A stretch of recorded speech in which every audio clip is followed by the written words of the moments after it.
So guys, জয় হিন্দ, জয় ভারত। তো আজকে একটা ভাইয়ের সাথে দেখা হলো। ও আমাকে চেনে এবং ও আমার ভিডিওস দেখে। তো ও এখন থেকে কিন্তু ফৌজি হওয়ার জন্য অলরেডি শুরু করে দিয়েছে দৌড়ঝাঁপ করে, তাই তো? ওর দেখো এখন থেকে একটা ওর হেয়ার কাটিংটা দেখো। ওর ও এখন থেকে ও একটা ফৌজি ফৌজি ব্যাপারটা লাগছে, মানে একদম সুন্দর চেহারা। আর কোন ক্লাস? ক্লাস 10 এবার।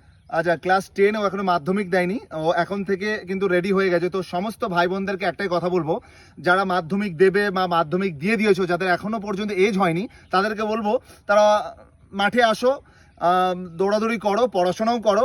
আর এখন থেকে কিন্তু পড়াশোনাটা, চাকরির যে পরীক্ষা, তার জন্য কিন্তু রেডি হও। তোমরা রেডি হলে কিন্তু তোমাদের বয়সের সাথে সাথে তোমরা যখন মাধ্যমিক দিয়ে 18 বছর যেই হয়ে যাবে, তোমরা কিন্তু অনেকটা অ্যাডভান্টেজ পাবে, অনেকটা এগিয়ে থাকবে। তো ভাই, সবার জন্য কি মেসেজ থাকবে তোমার জন্য, বলো। সবার জন্য কি বলবো, জোরে। আমি স্কুলে পড়ি এবং সকাল